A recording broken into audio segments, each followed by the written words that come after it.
السلام عليكم ورحمة الله وبركاته.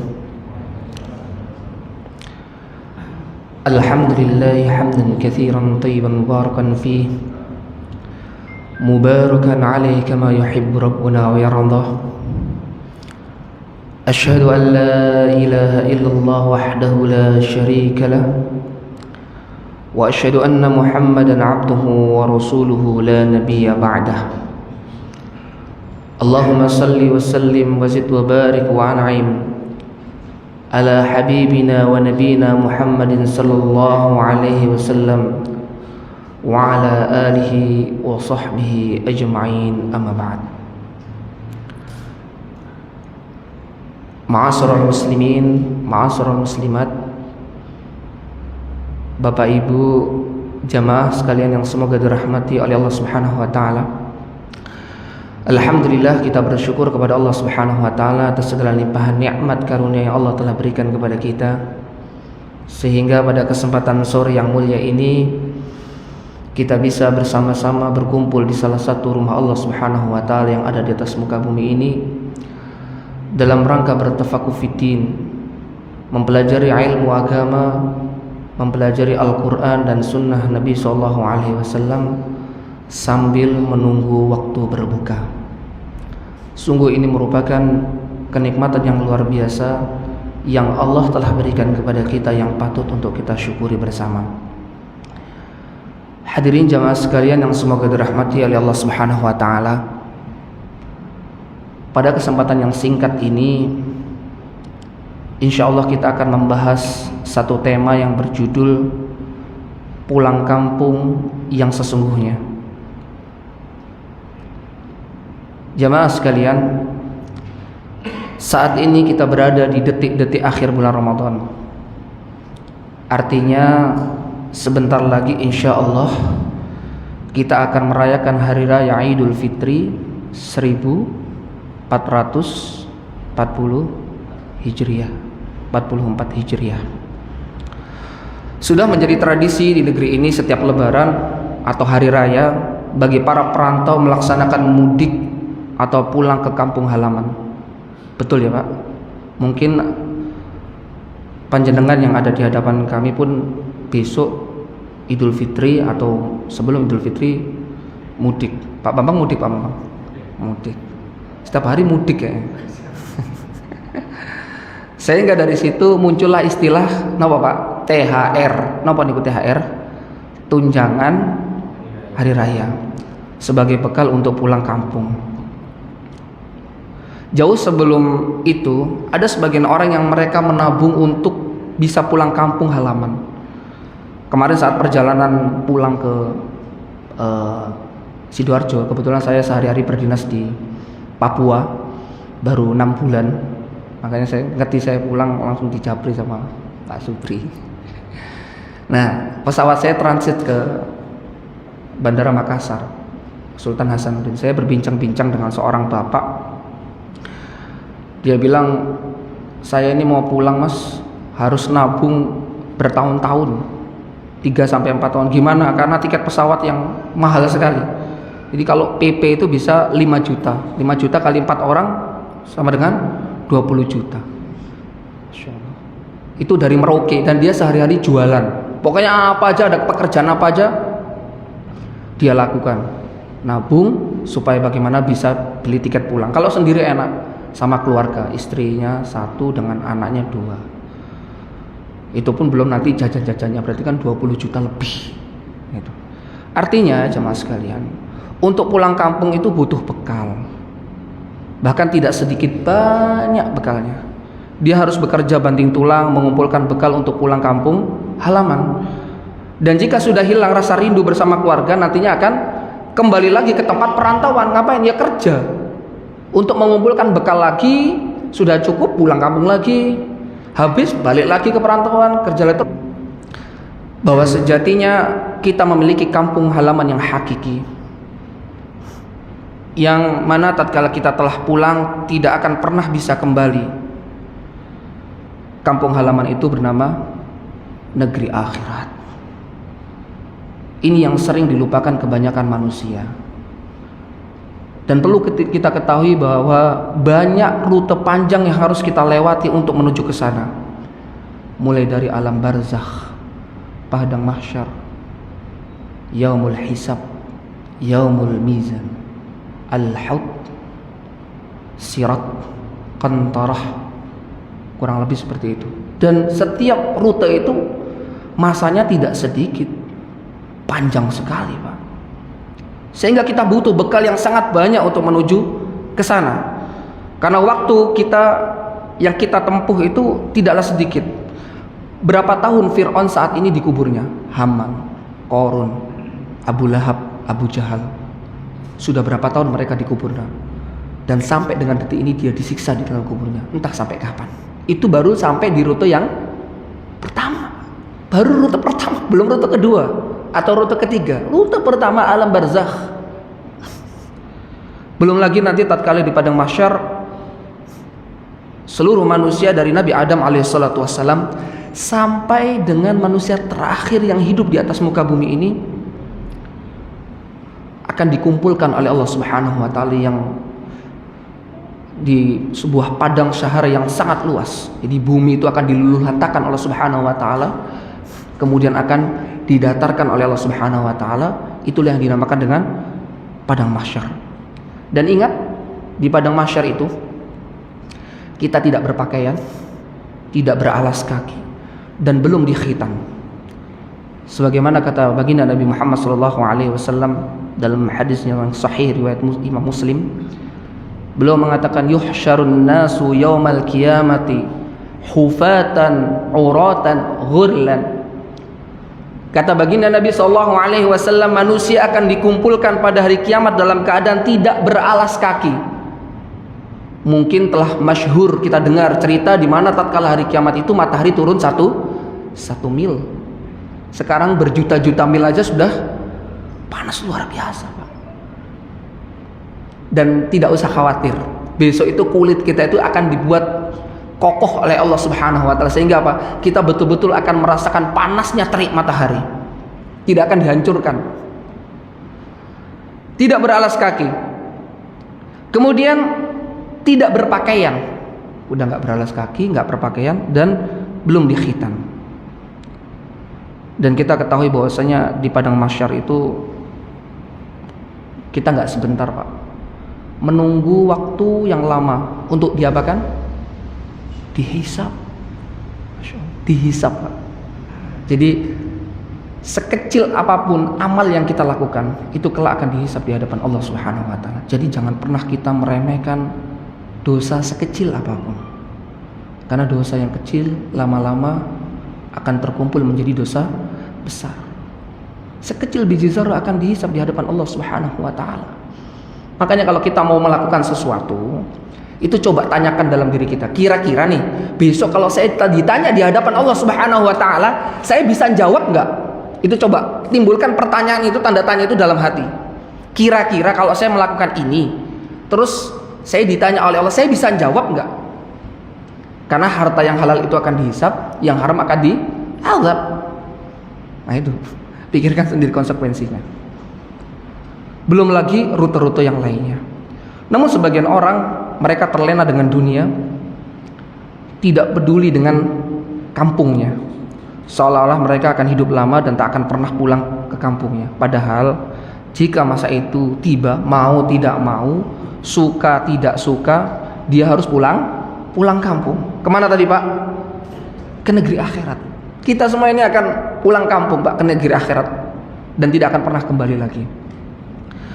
Nah, pertanyaannya, mengapa kebanyakan manusia mereka lupa dengan negeri akhirat dan terlena dengan dunia?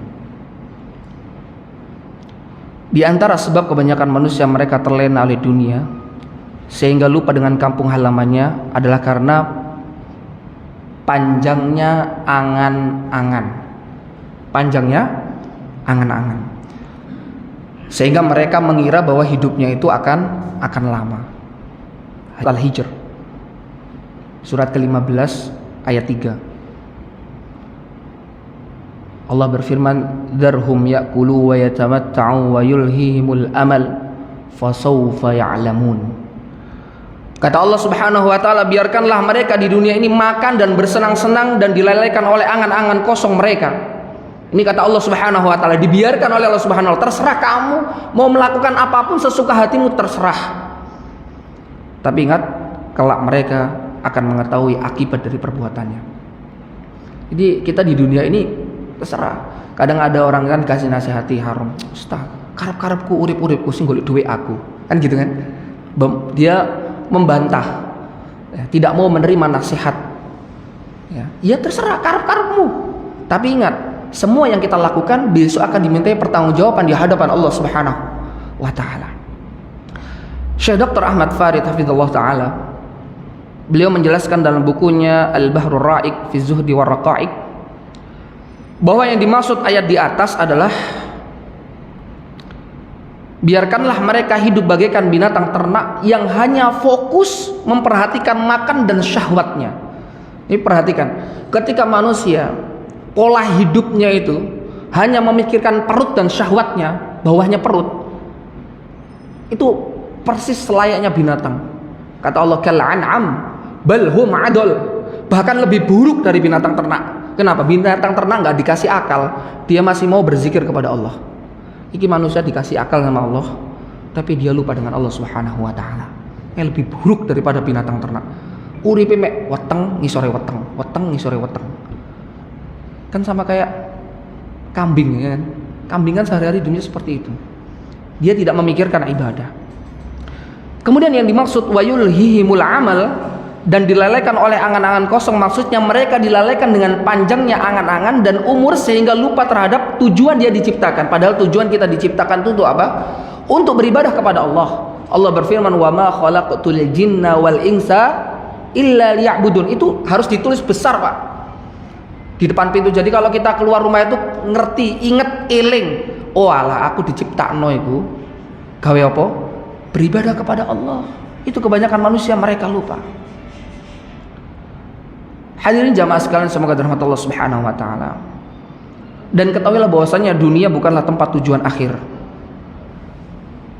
Tujuan akhir kita adalah negeri akhirat. Dunia hanyalah sebuah tempat persinggahan sementara, tempat mengumpulkan bekal untuk menyambut perjalanan panjang menuju tempat tujuan akhir yang sebenarnya. Tadi sudah kami sampaikan, untuk mudik pulang kampung yang hanya beberapa hari saja, itu harus mengumpulkan bekal 3 sampai dengan 4 tahun.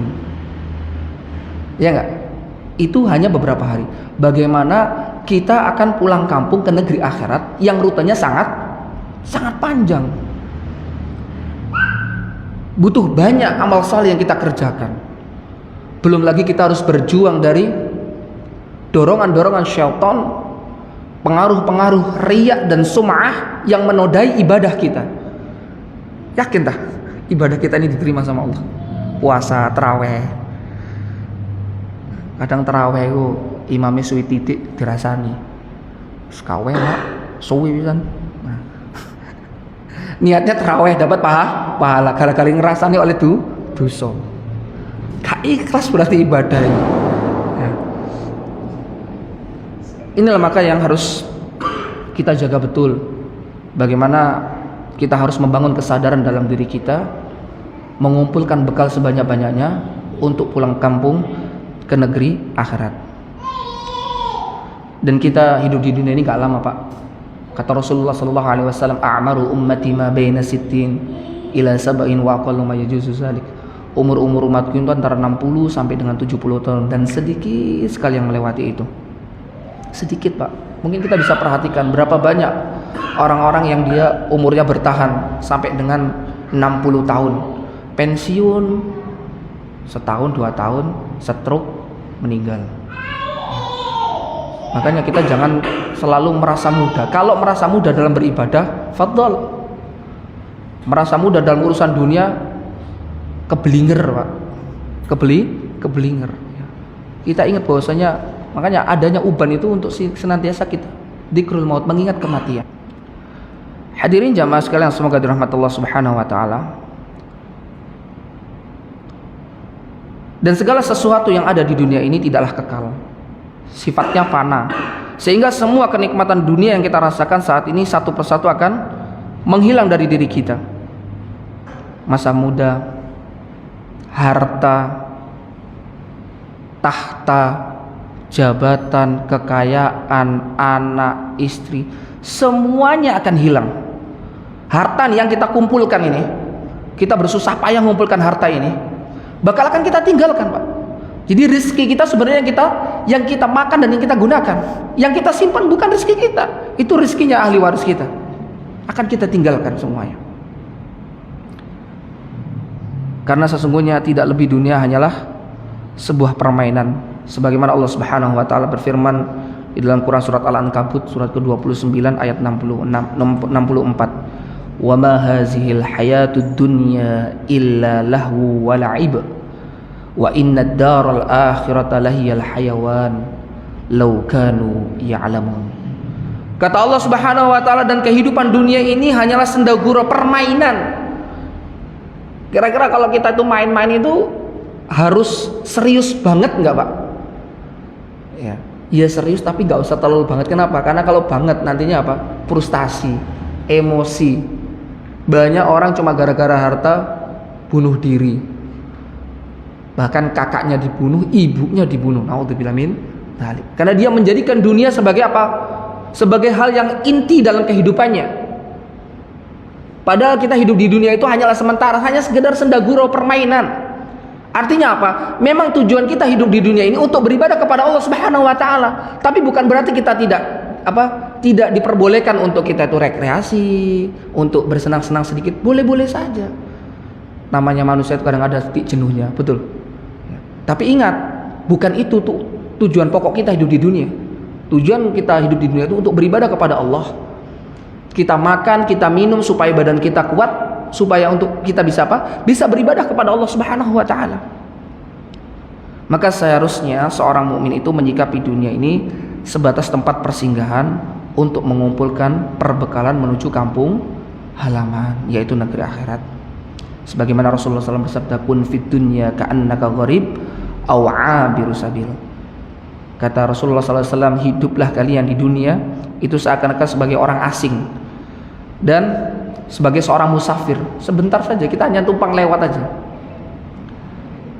Dan ketahuilah jemaah sekalian, tempat kembali itu hanya ada dua. Apa? Surga dan neraka. Gak ada yang lain, Pak. Tempat kembali itu hanya ada dua, surga dan neraka. Neraka adalah tempat pulang bagi orang yang kufur, dan surga adalah tempat pulang bagi orang yang bertakwa. Jadi hidup ini pilihan. Walaupun segala sesuatunya telah ditetapkan oleh Allah, tapi bukan berarti kita pasrah begitu saja. Kita diberikan kekuasaan oleh Allah untuk berusaha. Tinggal milih kita mau masuk surga apa masuk neraka. Kan gitu. Tempat kembali cuma ada dua ini, surga atau neraka. Neraka diperuntukkan bagi orang-orang yang dia itu membangkang ketidak di dunia, tidak mau taat kepada Allah Subhanahu wa taala. Diatur Allah malah ngatur Allah, gitu. Mosoknya ini haram. Babi itu kan enak, terus lagi tren itu, Pak. Makan apa itu? Kulitnya babi itu. Kan enak, mosok haram sih. Ngatur, diatur sama Allah, dia malah ngatur. Orang-orang yang semacam ini tempat kembalinya tidak lain kecuali di mana? Di neraka. Kecuali jika dia mau bertobat kepada Allah Subhanahu wa taala sebelum dia diwafatkan oleh Allah. Dan surga adalah tempat kenikmatan bagi orang-orang yang bertakwa, yang taat kepada Allah Subhanahu wa taala. Dalilnya apa? Dalilnya adalah Quran surat Al-Imran, surat ketiga ayat 131 sampai dengan 133. Di mana Allah Subhanahu wa taala berfirman, "Wattaqun narul lati u'iddat lil kafirin." Kata Allah Subhanahu wa taala, dan peliharalah dirimu dari api neraka. Kenapa kita diperintahkan oleh Allah Subhanahu wa taala untuk memelihara diri dari api neraka? Karena sesungguhnya api neraka ini disediakan bagi orang-orang kafir. Wa ati'u Allah war rasul la'allakum turhamun. Dan taatlah kepada Allah dan Rasul Muhammad sallallahu alaihi wasallam agar kamu itu diberi rahmat oleh Allah. Wasari'u ila maghfiratin min rabbikum wa jannatin 'arduhas samawati wal ard uiddat lil muttaqin. Kata Allah Subhanahu wa taala, dan bersegeralah kamu mencari ampunan dan dari Tuhanmu dan mendapatkan surga yang luasnya seluas langit dan bumi, yang disediakan bagi orang-orang siapa? Orang-orang yang bertakwa kepada Allah Subhanahu wa taala. Orang yang bertakwa itu sudah disediakan surga Allah Subhanahu wa taala. Surga itu sudah ada. Dari sini dapat kita fahami bahwa kita masuk surga itu bukan karena amal kita, Pak. Kalau karena amal kita itu nggak nutut, Pak. Saiki poso apa ibadah itu cukupkan yang wajib-wajib saja. Itu pun pengennya cepet. Lek ditimbang ya gak nutut. Tapi karena apa? Karena rahmat dari Allah Subhanahu wa taala. Mungkin kalau saya boleh menganalogikan sebagaimana cleaning service. Ada cleaning service pagi-pagi dia bersihkan ruangannya bos. Lalu bosnya melihat, "Kamu sudah umroh?" "Belum, Bos." "Mau umroh?" "Mau." "Kamu saya umrohkan besok." Pertanyaannya, kira-kira cleaning service ini umroh karena sebab dia nyapu apa sebab bosnya itu kasihan? Kenapa? Karena kasihan, karena rahmatnya. Jadi kita masuk surga bukan karena amal kita, bukan, karena rahmat dari Allah Subhanahu wa taala. Sebagaimana yang diceritakan oleh sahabat Abu Hurairah radhiyallahu anhu, beliau berkata, "Sami'tu Rasulullah sallallahu alaihi wasallam yaqul," sungguh aku mendengar bahwasanya Rasulullah sallallahu alaihi wasallam bersabda, "La yudkhila ahadan 'amaluhul jannah." Amal seorang itu tidak akan memasukkan seorang ke dalam surga, enggak akan.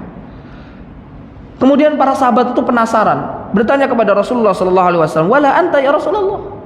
Meskipun engkau wahai Rasulullah. Qal la wala ana illa an yataghammadanillahu bifadli wa rahmat. Kata beliau, aku pun tidak, itu semua hanya karena karunia dari Allah Subhanahu wa taala dan rahmat dari Allah Subhanahu wa taala.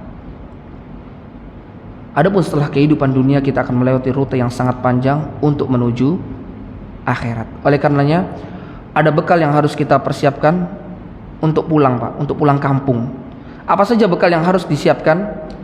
Dikutip dari sebuah buku yang bernama Mujibatul Jannah fi Daw'is Sunnah, atau versi bahasa Indonesianya itu 62 amalan pembuka pintu surga. Mungkin di sebagian masjid sudah mengkaji kitab ini atau buku ini. Buah karya dari Syekh Abdullah bin Ali Al-Juaisin rahimallahu taala. Kami coba untuk mereview, jadi tidak 62. Saya coba lebih meringkas, mengambil beberapa yang penting, yang inti. Yang pertama, bekal yang harus kita siapkan untuk menuju ke negeri akhirat, untuk pulang kampung. Al-imanu wal istiqamah bi fi'li ta'ah wa ijtinabil ma'siyah. Yaitu adalah beriman dan konsisten dalam melaksanakan ketaatan serta menjauhi kemaksiatan. Beriman dan bertakwa, itu bekal. Beriman dan bertakwa. Dalilnya Quran surat Al-Baqarah ayat 82. Allah berfirman, "Walladzina amanu wa 'amilus solihati ulaika ashabul jannah hum fiha khalidun." Dan orang-orang yang beriman dulu Allah sebutkan, dan mengerjakan kebajikan, yaitu bertakwa kepada Allah, mereka itu penghuni surga dan mereka kekal di dalamnya. Kenapa Allah sebutkan iman? Karena iman adalah pondasi dasar seseorang dalam membangun agama, akidah. Jadi sebelum seseorang itu mengamalkan perintah-perintah Allah, melaksanakan rukun Islam, sholat, puasa, zakat, haji, dan lain sebagainya, dia harus berdiri di atas keimanan yang hak. Akidahnya harus bersih dari segala bentuk kesyirikan dan kekhurafat. Dia harus bersihkan itu semuanya. Makanya kalau kita tuh mau ngaji, Pak, itu gak usah muluk-muluk. Kadang orang baru hijrah, ngajinya terlalu muluk-muluk, tapi yang pokok dia lupakan. Harusnya apa yang harus dia pelajari? Yang pertama adalah belajar tentang rukun iman, supaya timbul keyakinan yang benar, akidah yang benar dalam hatinya. Ya. Jadi kalau kita boleh menganalogikan agama itu seperti rumah, Pak. Pondasi itu adalah al-aqidah. Terdiri dari 6 tiang pancang ini. Kemudian ada pilar-pilar yang tegak, 5 pilar yang tegak, yaitu rukun Islam. Kemudian genteng, taman dan lain sebagainya itu adalah akhlak yang mulia. Ya, akmalul mu'minina imanan ahsanuhum khuluqa. Keimanan seseorang itu belum sempurna kalau belum memiliki akhlak yang baik. Keimanan sempurna itu dilihat dari akhlaknya yang baik. Ya. Akidahnya lurus. Ketemu wong krasa ngejak gelut, senyum itu wangel. Kalau bukan organisasinya nggak mau senyum. Kalau bukan satu masjidnya, satu pengajiannya nggak mau senyum, nggak mau salam. Salam pun nggak jawab. Ih kajarane sopo ya? Kesempurnaan tauhid itu dilengkapi dengan akhlak yang mulia. Nah, makanya kita pelajari rukun iman, rukun Islam. Rukun Islam apa yang dipelajari? Yang dipelajari syarat-syaratnya, rukun-rukunnya, pembatalnya. Gak usah yang aneh-aneh, Pak. Ya, syahadat. Kan ada kan syarat-syaratnya? Ada 7. Rukunnya ada 2. Kemudian pembatal-pembatalnya nawaqidul Islam itu kurang lebih ada 10. Pelajari. Sholat juga gitu, syarat-syarat sahnya, rukun-rukunnya, pembatal-pembatalnya. Puasa juga seperti itu. Itu dulu dipelajari, Pak. Gak usah sing aneh-aneh. Ya. Rukun imannya sudah mantap, baru kemudian dia mengerjakan amal soleh. Ya. Maka artinya bekal untuk menuju alam akhirat itu yang pertama adalah iman dan takwa. Iman dan takwa. Itu yang harus kita perhatikan. Akidahnya kita perbaiki, ya. Kita udah paham nih bagaimana rukun iman kepada Allah, iman kepada malaikat, iman kepada kitab, iman kepada Rasul, iman kepada hari kiamat, iman kepada takdir Allah yang baik yang buruk. Itu dipelajari, Pak. Kemudian kita perlahan-pelan kita laksanakan apa yang menjadi bagian perintah Allah Subhanahu wa taala, kewajiban-kewajiban kita, dan diperkuat dengan amalan-amalan yang sunnah. Kemudian yang kedua, bekal untuk menuju negeri akhirat adalah talabul ilm ibtigha'a wajhillah. Menuntut ilmu karena mengharapkan wajah Allah. Menuntut ilmu untuk mengharapkan wajah Allah. Kenapa yang kedua itu menuntut ilmu? Ada bisa jawab nggak? Sederhana jawabannya, Pak. Karena seseorang tidak akan mungkin dia bisa beriman dan bertakwa kalau dia tidak memiliki ilmu agama. Mustahil, Pak. Makanya ulama ahli tafsir ketika mengartikan atau menafsirkan illal ladzina amanu, kecuali orang beriman, adalah orang yang berilmu. Karena ilmu akan menimbulkan keyakinan, ghalabatul dzan, prasangka yang kuat. Adapun al-jahl, kebodohan, akan menimbulkan keraguan. Iman itu kan keyakinan, akidah. Maka yang kedua adalah menuntut ilmu karena mengharapkan wajah Allah Subhanahu wa taala, bukan karena yang lain-lainnya. Dalilnya apa? Saya yakin semua sudah menghafal hadis ini, hadis dari Abu Hurairah radhiyallahu taala anhu, bahwasanya Nabi sallallahu alaihi wasallam beliau bersabda, "Wa man salaka tariqan yaltamisu fihi ilman, sahalallahu lahu bi tariqan ilal jannah." Siapa yang menempuh jalan untuk menuntut ilmu agama, maka Allah akan mudahkan baginya jalan menuju surga. Makna Allah akan memudahkan baginya jalan menuju surga itu ada 4 makna, sebagaimana dijelaskan oleh Ibnu Rajab Al-Hanbal rahimahullah ta'ala. Yang pertama, yang dimaksud daripada menuntut ilmu itu Allah akan mudahkan jalan menuju surga adalah dengan menempuh jalan mencari ilmu, Allah akan memudahkan masuk surga. Memang menuntut ilmu itu jalan pintas menuju surga. Coba silakan dicari satu dalil, ya, baik itu Al-Quran, hadis, yang menjelaskan tentang jalan pintas untuk menuju surga. Gak ada kecuali menuntut ilmu. Jadi letterlek secara maknanya memang seperti itu. Kemudian yang kedua, menuntut ilmu adalah sebab seseorang itu mendapatkan hidayah, petunjuk. Ketika seseorang itu berusaha untuk mempelajari Al-Quran dan As-Sunnah sesuai pemahaman para salafus salih, maka apa? Apa dampaknya itu? Orang kalau menuntut ilmu akan tumbuh pada dirinya 3 pilar ubudiyah. Al-khauf, rasa takut, ar-raja, rasa berharap, mahabbah, rasa cinta. Inilah yang menjadikan seseorang itu istiqomah di atas ketakwaan kepada Allah. Karena tahu, wis paham, wis ngerti. Orang tahu kalau lewat belakang ini di atas jam 9 itu banyak begal. Kira-kira kalau orang itu tahu, dia akan lewat situ enggak? Enggak. Dan timbul ketakutan sama diri dan yakin dia. Tapi kalau orang nggak tahu, bablas aja kan gitu. Karena dia nggak tahu. Tidak muncul al-khauf, rasa takut dalam dirinya. Hub, rasa cinta. Roja, rasa berharap. Maka dengan menuntut ilmu akan tumbuh 3 pilar dalam dirinya. Inilah yang menjadikan sebab seseorang itu istiqomah di atas takwa. Ada orang itu rajin sholat ke masjid, ya cuma ngikut aja tetangga-tetangga ke masjid. Pak, karena masjid ah, iya no masjid nih. Enggak les males ya karena masjid. Kenapa? Enggak berilmu, dia tidak tahu ancaman-ancaman yang Allah berikan bagi orang yang meninggalkan sholat. Enggak ngerti, Pak. Tapi kalau tahu, aku gak sholat ya bahaya ya. Dia tahu, Pak. Dia tahu ancaman-ancamannya. Dia tahu dampak positifnya ketika dia melaksanakan perintah Allah. Karena tidaklah suatu perintah itu pasti memiliki maslahat yang sangat besar. Pasti itu. Pasti. Nah, makanya yang kedua adalah menuntut ilmu adalah sebab seseorang itu mendapatkan hidayah. Dan hidayah ini yang mengantarkan seseorang ke dalam surga. Kemudian yang ketiga, pemahaman dari hadis ini adalah menuntut ilmu akan mengantarkan pada ilmu lainnya yang dengan ilmu tersebut akan mengantarkan pada surga. Dengan kita menuntut ilmu, kita termotivasi untuk mempelajari ilmu-ilmu lainnya, ilmu-ilmu agama lainnya, disiplin ilmu lainnya. Sehingga apa? Inilah yang menyebabkan seseorang masuk ke dalam surga. Sebagaimana kata sebagian ulama,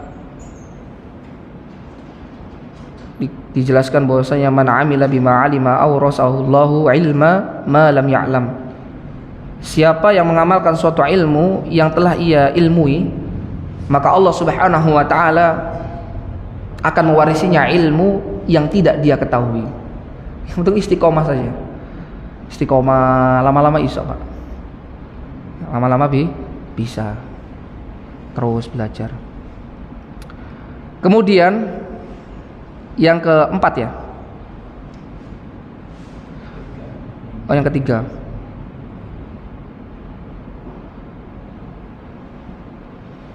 Yang ketiga, menuntut suatu ilmu akan mengantarkan pada ilmu lainnya yang dengan ilmu tersebut akan mengantarkan pada surga. Tadi sudah saya jelaskan.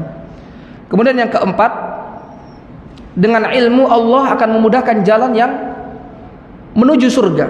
Allah akan mudahkan jalan menuju surga, yaitu melewati sirat. Allah permudah. Allah akan permudah. Dan ingat, besok di sirat itu tidak semudah yang kita bayangkan. Di kanan kiri itu ada pengait-pengait. Dan di antara pengait itu dijelaskan oleh para ulama adalah seseorang yang dia berilmu tapi dia tidak mengamalkan ilmunya. Ilmu mek di koleksi tok kayak sangar-sangaran, kayak hebat-hebatan, kayak debat. Tapi tidak merubah sama sekali dalam pola hidupnya. Padahal kan dampak dari menuntut ilmu itu kan merubah pola hidup, ya enggak? Cara berpikir, karakternya itu berubah, Pak.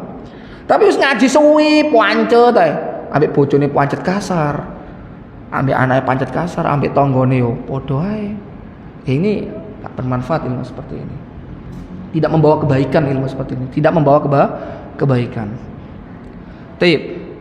Kemudian yang ketiga, bekal yang harus kita siapkan untuk menuju alam akhirat, yaitu at-taubah, bertobat kepada Allah Subhanahu wa taala. Apalagi saat ini kita berada di detik-detik akhir bulan Ramadan, di mana telah kita fahami bersama bahwasanya di akhir bulan Ramadan ini Allah Subhanahu wa taala mencurahkan ampunannya. Oleh karenanya jangan pernah bosan-bosan untuk kita bertobat kepada Allah Subhanahu wa taala, memperbanyak istighfar. Coba renungi, apakah sampai dengan detik ini dosa-dosa kita telah diampuni Allah Subhanahu wa taala?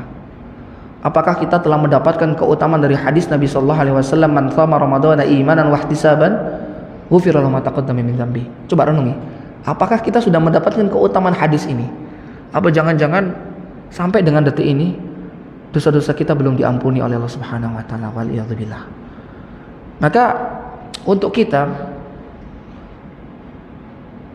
menghadap Allah Subhanahu wa taala, pulang ke kampung akhirat, kita bekali diri kita dengan memperbanyak taubat kepada Allah. Rasulullah sallallahu alaihi wasallam, beliau seorang yang maksum ya, dijelaskan dalam kitab Riyadhus Shalihin.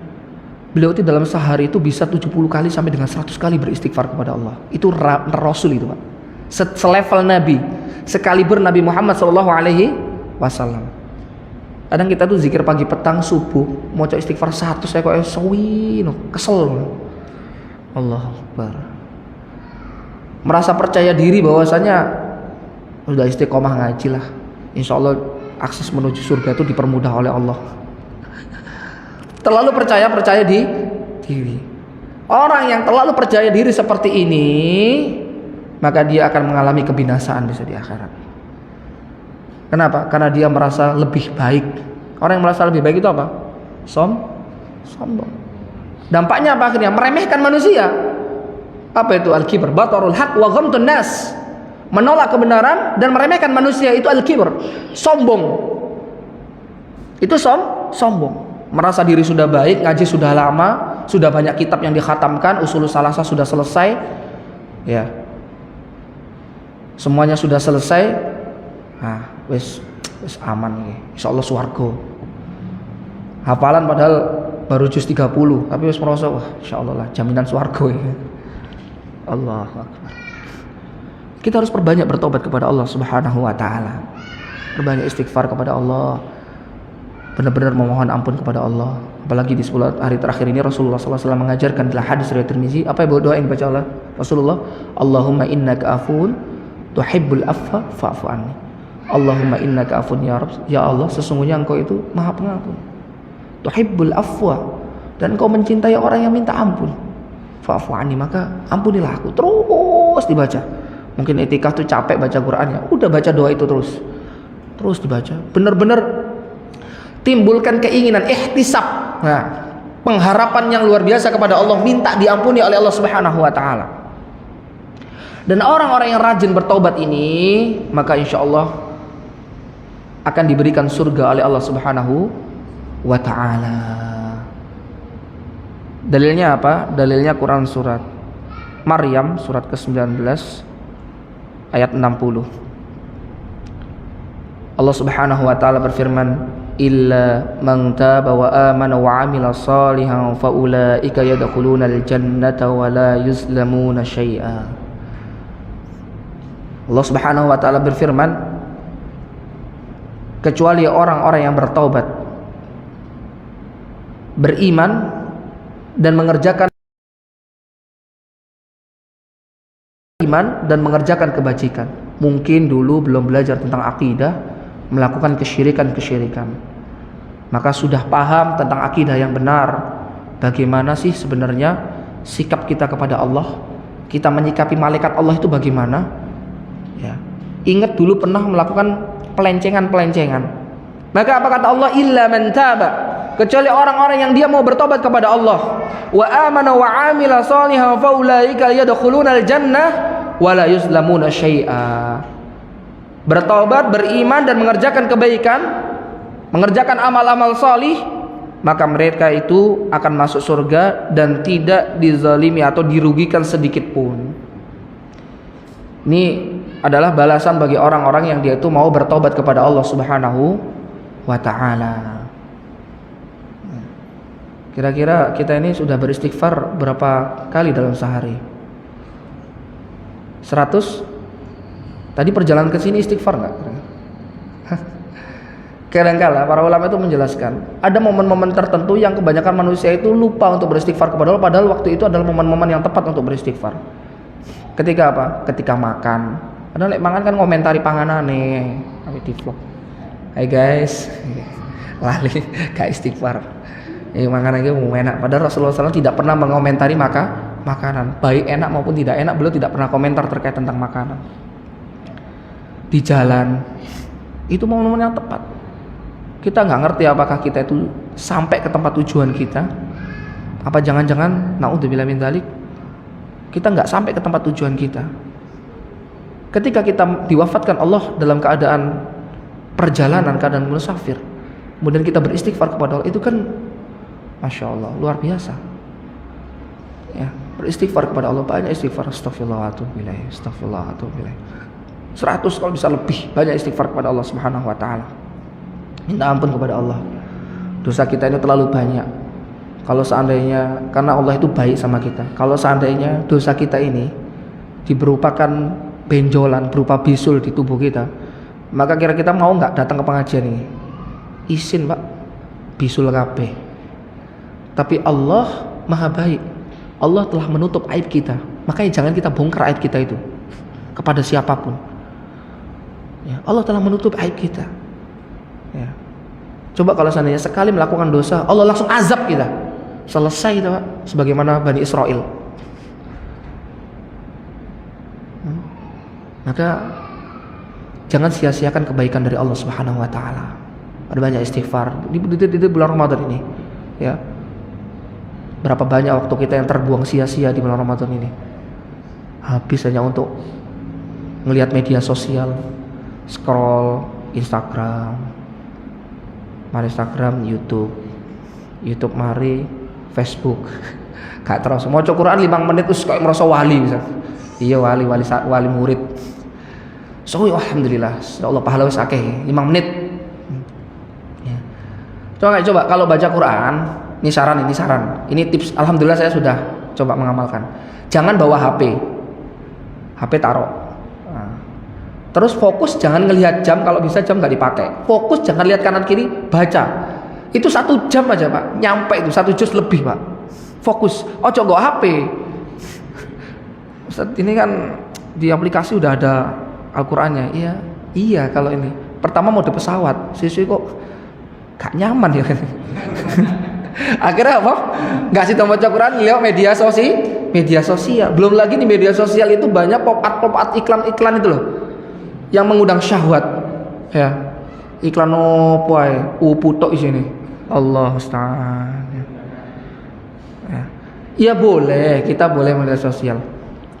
Boleh sesekali. Tapi jangan sampai kita, masalahnya orang kalau udah ngeliat media sosial itu ingat lupa waktu Pak. Gak terasa moro-moro sahur. Iku. Kalau giliran ibadah perhitungan sama Allah, ini manusia. Kalau masalah dunia, ya, lost ya. Kalau masalah agama, masalah ibadah, perhitungan. Wis mari iki sak jus wis cukup ini. Ya. Allahu Akbar. Maka oleh karenanya kita manfaatkan waktu kita betul-betul, karena sesungguhnya waktu yang Allah berikan itu akan dihisab besok di hari kiamat, akan ditanyakan oleh Allah Subhanahu wa taala. Tadi caranya sebelum kita melakukan sesuatu, itu tanyakan dalam hati kita, apakah saya bisa memberikan jawaban kelak ketika Allah Subhanahu wa taala mempertanyakan apa yang telah saya lakukan. Itu coba timbulkan dalam hati. Jadi kita mikir kalau mau melakukan sesuatu itu, mikir. Kira-kira aku lek nglakoni ngene iki ditakoni iso jawab gak? Dan jawaban saya ini bisa diterima gak oleh Allah? Gak main-main Pak, besok di hadapan kita ini neraka. Allah Akbar. Dan semua manusia dalam keadaan ketakutan. Semua manusia, ya, semua manusia dalam keadaan ketakutan dan tidak bisa menolong satu sama lainnya kecuali atas izin Allah Subhanahu wa taala. Kemudian yang keempat, su'alullahil jannah, yaitu memohon surga kepada Allah. Jadi bekal kita menuju kampung akhirat yang nomor 4 adalah su'alullahil jannah, yaitu berdoa kepada Allah, meminta kepada Allah apa? Surga, minta sama Allah surga. Jangan kalau doa itu ilingnya dunyo. Ya Allah, kapan mutasi ini ya Allah? Kok suwi gak mutasi. Iling dunyo ya Allah. Pengen punya mobil, doa dunia terus, tidak dilarang, tapi bukan itu utamanya dalam kita meminta kepada Allah Subhanahu wa taala. Ada yang lebih penting dari itu, apa? Surga. Karena nasib kita belum jelas, ini nasib kita ini Maka mintalah kepada Allah Subhanahu wa taala. Minta kepada Allah Subhanahu wa taala. Dalil akan hal ini adalah hadis dari Anas bin Malik. Dia berkata bahwasanya Rasulullah sallallahu alaihi wasallam bersabda, "Man sa'alallaha al-jannata salasa marratin qalatil jannah Allahumma adkhilhul jannah." Barang siapa yang memohon surga kepada Allah sebanyak 3 kali, maka niscaya surga itu akan minta kepada Allah Subhanahu wa taala, "Ya Allah, masukkanlah ia ke dalam surga." 3 kali, Pak. Makanya doa minimal Allahumma inni as'alukal jannah.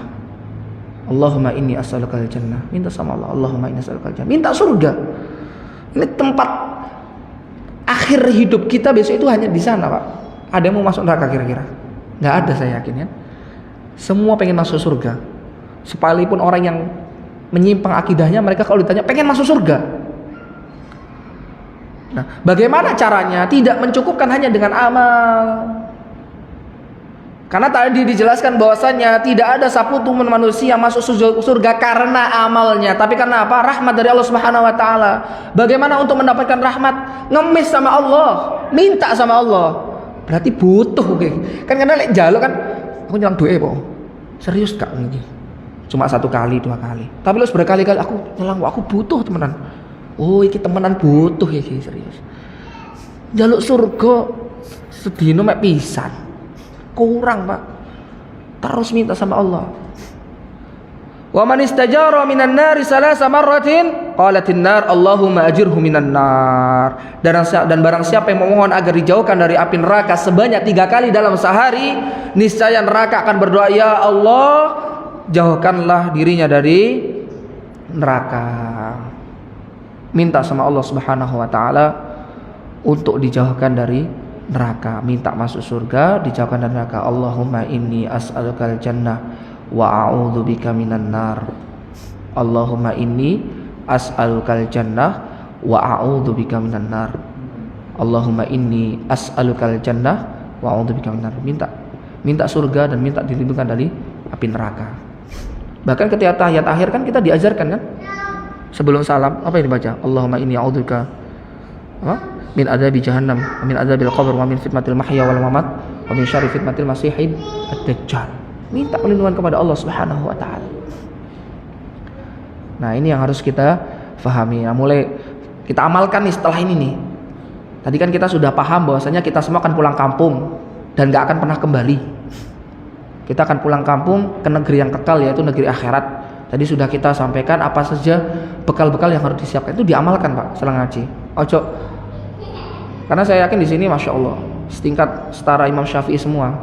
Jarang yang nyatat kan, jadi Masya Allah sudah ini melekat semua di hati. Jadi Allahu Akbar. Saya yakin Insya Allah mudah-mudahan semua mengamalkan. Jangan ngamalkan aku melok seneng gitu loh, Pak, maksudnya. Gawe materi suwi-suwi sedino itu kan ono hasilnya gitu kan. Masa kan.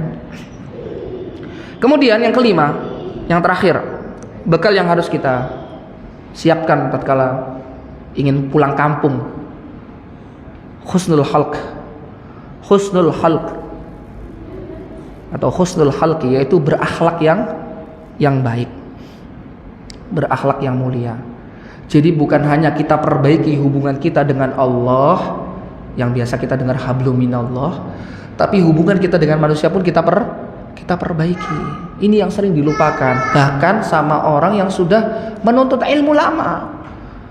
Sama Allah, Masya Allah jangan ditanya. Tapi sama tetangga, sama kerabatnya, sama ustadznya, nggak ada akhlaknya sama sekali. Ini naudzubillah min dzalik. Ya, husnul khalq, yaitu akhlak yang mulia. Karena Nabi sallallahu alaihi wasallam beliau bersabda dalam hadis riwayat Abu Dawud, "Wa bi baitin fi a'lal jannati liman hassana khuluqah." Dan aku juga menjamin rumah di surga yang paling tinggi. Bagi siapa? Bagi seseorang yang berakhlak mulia. Jadi orang yang berakhlak mulia besok duduknya itu bersanding dengan Rasulullah SAW, masuk surga yang paling tinggi. Itu orang yang membekali dirinya akhlak yang mulia. Akhlak yang mulia itu harus dipaksakan, Pak. Akhlak yang mulia itu harus dipaksakan. Karena demi Allah, seseorang tidak akan masuk surga manakala hubungan dia baik dengan Allah, bertakwa kepada Allah, tapi dia masih memiliki hutang kepada manusia. Pernah dengar hadis muflis? Hadis muflis, hadis tentang orang yang bangkrut, pernah dengar? Itu jelaskan oleh sahabat Abu Hurairah radhiyallahu ta'ala anhu, bahwasanya Nabi sallallahu alaihi wasallam pernah ditanya, "Ma aktsaru ma yudkhilul jannah?" Qala taqwa wa husnul khuluq.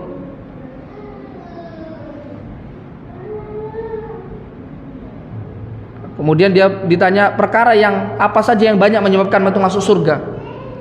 Apa kata baginda Nabi sallallahu alaihi wasallam? Takwa kepada Allah dan akhlak yang mulia. Kemudian beliau juga mengatakan, beliau ditanya, "Wasu'ila ma aktsaru ma yudkhilun nar?" Qala al-ajwafanil famu wal farj. Beliau ditanya perkara apa yang banyak menyebabkan seseorang itu masuk neraka. Kata beliau, 2 rongga yang terbuka, yaitu mulut dan kemaluan. Itu adalah seseorang yang dia itu masuk ke dalam neraka. Artinya kebanyakan manusia masuk neraka karena dia tidak bisa mengendalikan lisannya dan tidak bisa mengendalikan syahwat kemaluannya. Subhanallah, kalau di hadapan orang dia tampakkan ketakwaannya kepada Allah, tapi ketika sendiri, apalagi membuka channel-channel yang mengundang syahwat, apa yang terjadi? Dia melakukan hal-hal yang dibenci oleh Allah Subhanahu wa taala. Dia tampakkan ketakwaan di hadapan manusia, namun di sisi lain dia tampakkan juga kemaksiatan di hadapan Allah Subhanahu wa taala. Berarti orang-orang semacam ini tidak ikhlas dalam beribadah kepada Allah Subhanahu wa taala. Jadi kebanyakan orang dia masuk ke dalam surga itu akibat apa? Akibat akhlaknya yang mulia. Dia berusaha untuk memperbaiki akhlak. Berawal dari senyum ketika ketemu sesama. Kira-kira larang gak, Pak, senyum itu, Pak? Mahal gak?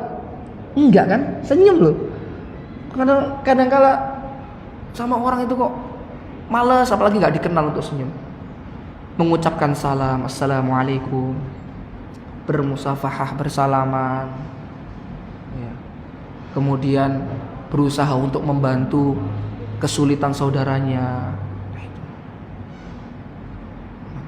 Jadi jangan hanya kita fokus memperbaiki hubungan kita dengan Allah dengan memperbanyak ibadah, ya, tapi kita lupakan hubungan kita kepada sesama. Tadi saya sampaikan di awal terkait tentang hadis muflis, orang yang bangkrut, yaitu Rasulullah SAW beliau pernah menjelaskan terkait tentang orang yang bangkrut, yaitu adalah orang yang datang pada hari kiamat dengan membawa pahala sholat, pahala puasa, zakat, namun ia juga datang dengan membawa dosa kezaliman. Jadi dia menghadap Allah dengan membawa pahala sholat, puasa, zakat, tapi di sisi lain dia juga membawa dosa-dosa kezaliman yang dia lakukan kepada manusia. Mencela saudaranya. Berapa kali lisan ini kita gunakan untuk mencela saudara kita? Berapa kali? Alasannya tahdzir, ini tahdzir. Nggak ngerti fikih tahdzir. Ya, gampang sekali mencela saudaranya. Berapa kali untuk membicarakan keburukan orang lain, memfitnah, menuduh tanpa bukti. Jangan disepelekan loh, Pak, kayak gini, Pak. Apalagi sampai dengan menumpahkan darah orang, memukul orang lain. Merasa dirinya kuat, ya. Sering nge-gym di jalan tenggoran langsung sikat, celeb. Loh, tidak selesai sampai di situ, Pak. Nanti akan ada saatnya dia menuntut di hadapan Allah Subhanahu wa taala. Nah, sedangkan kita paham bahwasanya besok di hari kiamat itu nggak ada dinar dan dirham. Orang kaya sekaya apapun besok di hari kiamat apa tadi? Tanpa beralas kaki, tanpa berpakaian dan belum dikhitan, dia tidak membawa apapun. Dia tidak membawa hartanya.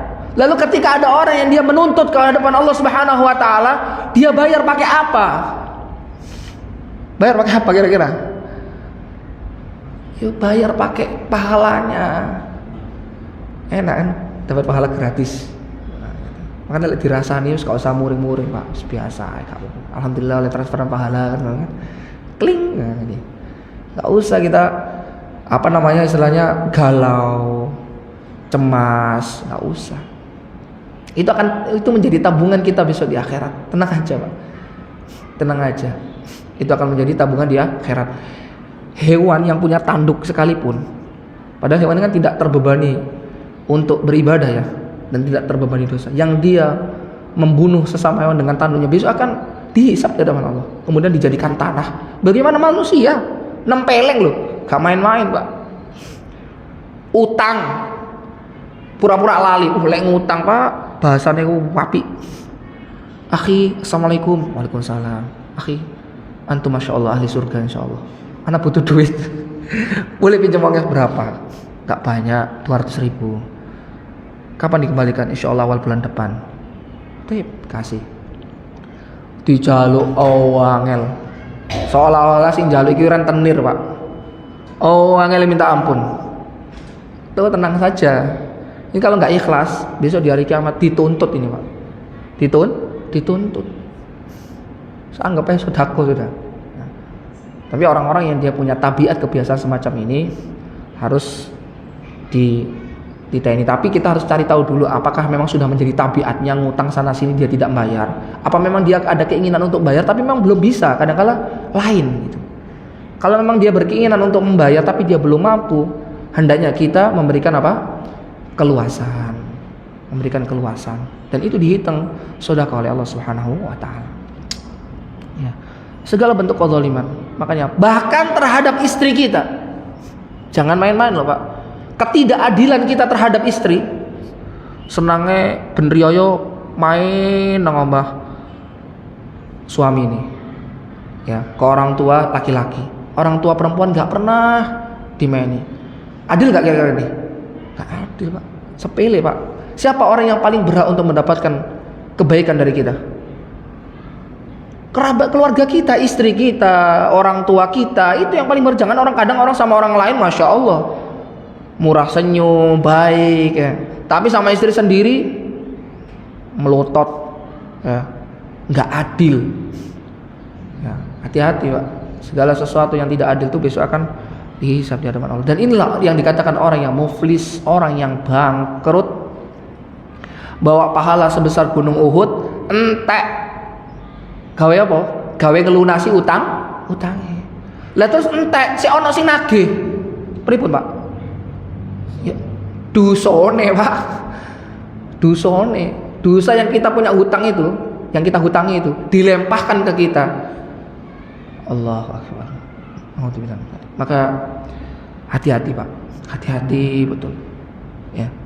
Sebelum kita menghadap Allah Subhanahu wa taala, pastikan urusan kita dengan manusia ini selesai, Pak. Pastikan. Kalau sekiranya memang kok utang terus gak ketemu, para ulama menjelaskan itu kita sedekahkan, kita niatkan kepada orang yang kita hutangi. Setidaknya ketika nanti di hari kiamat ada jatah buat bayar dia. Tapi ketika kita sudah sedekah terus ketemu, ya dibayar. Dibayar. Jadi seperti itu. Jangan alhamdulillah wong wis gak ono, wis mati. Lu ngawur ae. Kan ahli waris ya. Jangan lupa gitu. Ada wong wis hilang, padahal sekarang gampang nyari orang di Facebook aja ketemu sekarang, Pak. Kawan lama muncul HP. Pak Supri suwe gak muncul, muncul kok nang Facebook. Nah, inilah hadirin sekalian yang semoga dirahmati Allah Subhanahu wa taala. Pesan kami terakhir, dunia ini bukanlah tempat untuk coba-coba. Dunia ini bukan tempat untuk coba-coba. Sudah berapa banyak kawan atau saudara kita yang mendahului kita ke kuburnya, namun sampai dengan detik ini dia tidak kembali lagi. Artinya, ketika kita sudah mendapatkan ilmu, sudah mendapatkan nasihat, apalagi nasihat itu jelas bersumber dari Al-Quran dan hadis Nabi SAW, maka hendaknya kita terima dengan sepenuh hati dan kita amalkan dalam sehari-hari. Jangan sampai kita menolaknya, kita melalaikannya, kita melupakannya. Jangan, Pak. Dan kita hidup di dunia ini hanya sementara. Informasinya saya dapatkan ini, Pak. Kebanyakan orang yang dia sudah mendahului kita, mereka semua menyesal di kuburnya dan mau atau minta kembali lagi ke dunia. Informasi ini saya dapatkan dari siapa? Dari Allah Subhanahu wa taala. Karena tidak boleh satupun orang berbicara perkara gaib kalau tidak ada dalil yang sahih. Ya, duduk dukun apa? Allah Subhanahu wa taala berfirman dalam Quran surat Al-Mu'minun, surat ke-23 ayat 99 sampai dengan 100. Kata Allah Subhanahu wa taala, hatta idza jaa ahadahumul maut qala rabbirji'un. Tatkala kematian datang kepada mereka, ke orang-orang yang ingkar ini ya, yang ketika diberikan nasihat, ilmu sudah sampai kepadanya tapi dia mengingkari, dia tidak mau menerima dengan sebab kefanatikannya, ta'assubnya. Apa? Rabbirji'un. Dia minta kembali, ya Rabb, kembalikanlah kami ke dunia. La'alli a'malu salihan fima taraktu. Agar aku dapat berbuat kebaikan yang telah aku tinggalkan dulu ketika di dunia. Ini penyesalan ahli kubur ini, Pak. Jangan sampai kita termasuk orang-orang yang semacam ini, menyesal di alam kuburnya. Dia minta kepada Allah Subhanahu wa taala untuk kembali ke dunia. Untuk apa? Untuk mengamalkan ilmu yang pernah dia dapatkan. Dia sudah ngaji, sudah nuntut ilmu, tapi gak diamalkan dalam keseharian. Sudah tahu apa bekal yang harus dibawa ketika menuju alam akhirat, tapi gak diamalkan. Dia coba-coba, dikira dunia ini tempat coba-coba. Ya, gak ada ceritanya. Selesai, Pak. Selesai. Gak ada urusan pertanggungjawaban yang ada. Ingat, semua yang kita lakukan akan dimintai pertanggungjawaban di hadapan Allah Subhanahu wa taala. Maka fikirkan betul-betul sebelum kita melakukan apa hal yang ingin kita inginkan, hal yang ingin kita lakukan. Pikir betul-betul. Karena dunia bukan tempat coba-coba. Wallahu a'lam bishawab.